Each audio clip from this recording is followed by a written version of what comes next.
સ્વામિનારાયણ ભગવાનની જય. 2008માં મને આંખમાં એવી તકલીફ થઈ ગઈ કે અચાનક હાવ દેખાતું બંધ થઈ ગયું. રેટિના હોસ્પિટલ, ડૉક્ટર નાગપાલ સાહેબ, આંખના જે ફોરેન રિટર્ન ડૉક્ટર છે એની પાસે ગયો. એટલે એને તપાસ કરી કે આંખની નસ, મગજમાંથી આંખમાં જે નસ જતી હોય એ સુકાઈ ગઈ છે, વાળ જેવી ઝીણી હોય, એનું કંઈ ઓપરેશન થાય નહીં. એટલે દવા આપી એને. પછી એ દવાથી કંઈ ફેર પડ્યો નહીં, એટલે પાછો 15 દિવસ સુધી દવા ચાલુ રાખી અને પાછો એની પાસે ગયો. પછી એને આંખમાં 3 ઇન્જેક્શન દીધા, હથેળી જેવડા લાંબા મોટા ડોળામાં. એ કે આની અસર તમને 3 દિવસમાં બતાવશે. તો 3 દિવસ સુધી ત્યાં રોકાણ. એ રોજ એક ઇન્જેક્શન લીધું, પણ એમાં કાંઈ ફેર પડ્યો. 3 દિવસ પછી પાછો ગયો સાહેબ પાસે. તો સાહેબ વિચારમાં પડી જાય કે આની અસર ન થઈ બહુ કહેવાય.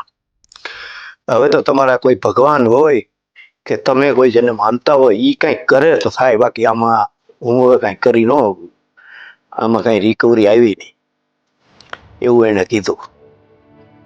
એટલે બસમાં જવું હોય, બસ સ્ટેન્ડે તો મને દોરવો પડે એવી મારી પોઝિશન હતી. હું મારી મેળે બસનું બોર્ડ ન વાંચી શકતો એમ. કોઈક આંગળી ચાલીને દોરે તો હું અમદાવાદ ગયો ત્યારે મને દોરીને લઈ ગયા અને પાછા અમદાવાદથી રિટર્ન આવ્યા ત્યારે એમ.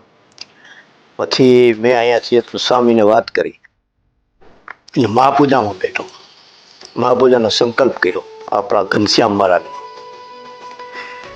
એટલે ઘનશ્યામ મહારાજનો સંકલ્પ કર્યો એટલે 6 મહિનામાં ધીરે ધીરે મને દેખાતું થવા માંડ્યું.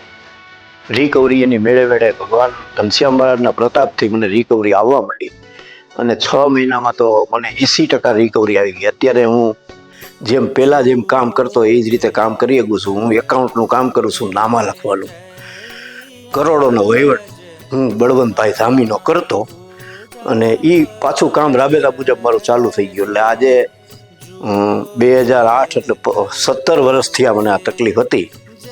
જેવું કામ હું પહેલાં કરતો હતો એવું જ બધું કરવા માંડ્યો અને કોઈ જાતની તકલીફ નથી.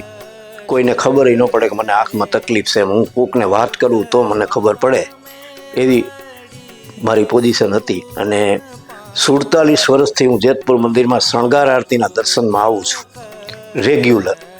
બહારગામ ગયો હોય ત્યારે જ નથી આવતો, એટલો ઘનશ્યામ મહારાજનો મને મહિમા છે.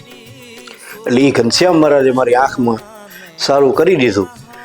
અને ડૉક્ટર નાગપાલ સાહેબે કીધું હતું કે હું આમાં હવે કાંઈ ન કરી શકું. એ તો ફોરેન રિટર્ન બહુ આંખના બહુ મોટામાં મોટા ડૉક્ટર છે. શાહીબાગમાં રેટિના હોસ્પિટલ એની બહુ મોટી હોસ્પિટલ છે.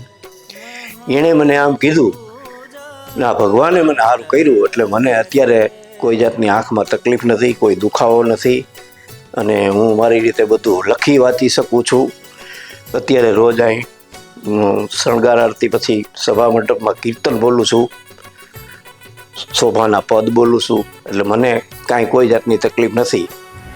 આવું ઘનશ્યામ મહારાજે મારી ઉપર કૃપા કરી. એટલે જેતપુરના આપણા ઘનશ્યામ મહારાજ એ કોઈ જેવા તેવા નથી. એની કૃપા હોય તો બહુ સારું થઈ જાય. એના સર્વ હરિભક્તોને ઘનશ્યામ મહારાજની એવી કૃપા થાય એવી હું પણ ઘનશ્યામ મહારાજને પ્રાર્થના કરું છું. જય સ્વામિનારાયણ. જય મહાપૂજા કષ્ટ